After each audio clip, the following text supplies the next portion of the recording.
آقا کریم نے ارشاد فرمایا ذاقا طعم الایمان، ایمان کا ذائقہ، ایمان کی لذت، ایمان کا حظ، ایمان کا سرور، ایمان کا کیف اس شخص کو حاصل ہوگا من رضی باللہ ربا، جو اللہ کے رب ہونے پہ راضی ہو گیا، وبالاسلام دینا، اور اسلام کے دین ہونے پہ راضی ہو گیا، وبمحمد رسولا، اور محمد صلی اللہ علیہ وسلم کے رسول ہونے پہ راضی ہو گیا۔ جس کو یہ تین چیزیں نصیب ہو گئی، ایمان کی لذت نصیب ہو گئی۔ اب اس رضا کا کیا معنی ہے؟ امام قرطبی علیہ رحمہ فرماتے ہیں اس کا ایک معنی عام ہے اور ایک معنی خاص ہے۔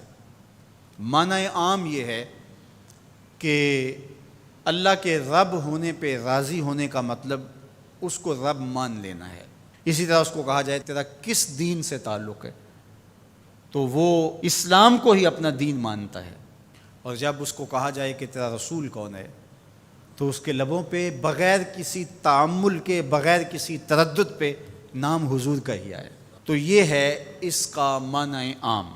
لیکن یہاں جو ایمان کا ذائقہ، ایمان کا طعم حاصل ہونے کی بات کی گئی ہے، یہاں سے یہ معنی عام مراد نہیں ہے، یہاں معنی خاص مراد ہے۔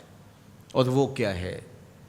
اللہ کو رب ماننے کا مطلب یہ ہے کہ اللہ کو ماننے کا جو حق ہے اس حق کی طرح اس کو مانے۔ ایک ہے اللہ کو ماننا اور ایک ہے اللہ کی ماننا۔ تو جو اللہ کو تو مانتا ہے لیکن اس کے احکام کو نہیں مانتا، اس کے دیے گئے نظام کو عملاً قبول نہیں کرتا، تو پھر وہ ایمان کی لذت حاصل نہیں کر سکتا۔ خالق حقیقی اس کو مانتا ہے تو پھر اپنا سب کچھ اس کے دستے قدرت میں سمجھے۔ جب اس کی پناہ میں آ گیا ہے تو پھر کسی کا ڈر اور خطرہ کیسے رہا؟ جب اس کو خالق و رازق مان لیا ہے تو کسی کی دہلیز پہ ہاتھ کیوں پھیلائے گا؟ جب اس پہ توکل کر لیا ہے تو پھر اس کے پائے ثبات میں لغزش کیسے آئے گی؟ اور دوسری بات، اسلام کے دین ہونے پہ راضی ہو گیا۔ جب اسلام کو مان لیا تو اسلام پورا نظام زندگی ہے، تمہاری خوشیوں کا بھی خیال رکھتا ہے، تمہارے غموں کو نبھانے کا دستور کیا ہوگا وہ بھی تعلیمات دیتا ہے۔ یہ نکاح ہم کر رہے ہیں شریعت کے مطابق اور یہ مسجد میں کر رہے ہیں، اور یہ جو بھنگڑا ڈال رہے ہیں یہ ہمارے خاندان اور قبیلے کے لوگوں کا تقاضا تھا، اور تم قبیلے کو بھی راضی رکھتے ہو، رب کو بھی راضی رکھتے ہو، ایسا تو نہیں ہوگا، ایک کو ہی راضی رکھنا پڑے گا۔ تو جب اسلام کو اس طرح مان لیا کہ جب بھی کوئی قدم اٹھانے لگے تو سوچا اسلام کیا کہتا ہے۔ اگر آپ کو اسلام میں سے اس کی تعلیمات نہ ملے تو پھر تو کہنا کہ اسلام کامل دین نہیں ہے۔ میں شادی کرنے جا رہا ہوں، یہ میرا ایک مسئلہ ہے، تو اسلام اس کے بارے بتاتا ہی کوئی نہیں۔ اسلام بتاتا ہے کہ تم نے رشتہ تلاش کیسے کرنا ہے، اسلام بتاتا ہے کہ تم نے پیغام نکاح کیسے بھیجنا ہے، اسلام بتاتا ہے کہ نکاح میں کتنے لوگ کم از کم شریک ہوں، گواہ کیسے ہوں، اسلام بتاتا ہے کہ تم اس کی خوشی کا اظہار کیسے کرو، جب نکاح کیا ہے تو اس وقت تم نے خرما کیسے لٹانے ہیں، اور شب زفاف کا صدقہ تم نے ولیمے کی صورت میں کیسے ادا کرنا ہے۔ اسلام تمہیں ایک ایک جزیہ بتاتا ہے۔ میرے حضور نے فرمایا انما انا لکم مثل الوالد، میں تمہارے لیے باپ کی جگہ پہ ہوں۔ اگر تم میں سے کوئی شخص بیت الخلاء میں جائے تو پہلے اپنا بایاں قدم آگے رکھے۔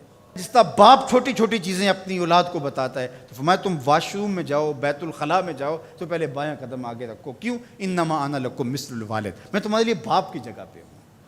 اللہ اکبر۔ تو جب اتنی چھوٹی چیزیں بھی، اتنی عام چیزیں بھی اسلام تمہیں بتاتا ہے تو پھر ضرورت کیا ہے کہ کسی اور دھرم کو دیکھیں، کسی رواج کو دیکھیں، کسی ازم کی طرف نظر اٹھائیں اور کسی کلچر اور تہذیب کا سہارا دیں۔ ہماری تہذیب بھی اسلام، ہمارا کلچر بھی اسلام، سب کچھ اسلام ہے۔ تو جب ہم نے مان لیا اسلام کو تو پھر مان لیا، پھر ماننے کا جو حق تھا وہ ادا کر دیا، تو پھر اسلام کا مزہ آنا شروع ہوگا۔ تیسری بات، وَبِمُحَمَّدٍ رَسُولًا، وہ اس بات پہ راضی ہے کہ یہ میرے رسول ہیں، یہ میرے ہادی ہیں، یہ میرے قائد ہیں، یہ میرے رہنما ہیں، یہ میرے مرشد اعظم ہیں۔ تو جب نظر ادھر جم گئی تو پھر کسی اور سمت نظر اٹھے گی؟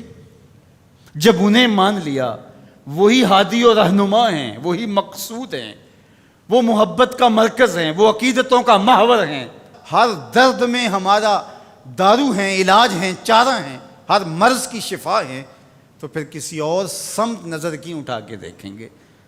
تو اگر ادھر بھی دیکھتے رہے اور کہا کہ نہیں ہم ادھر سے بھی کچھ لے لیں گے، تو اس طرح پھر ایمان کی لذت نصیب نہیں ہوگی۔ تو جب انہیں رسول مان لیا اور اس طرح مانا کہ انہیں مانا انہیں جانا، نہ رکھا غیر سے کام، انہیں مانا انہیں جانا، نہ رکھا غیر سے کام، للہ الحمد میں دنیا سے مسلمان گیا، پھر ایمان کا مزہ آئے گا نا، پھر ایمان کا سرور نظر آئے گا نا۔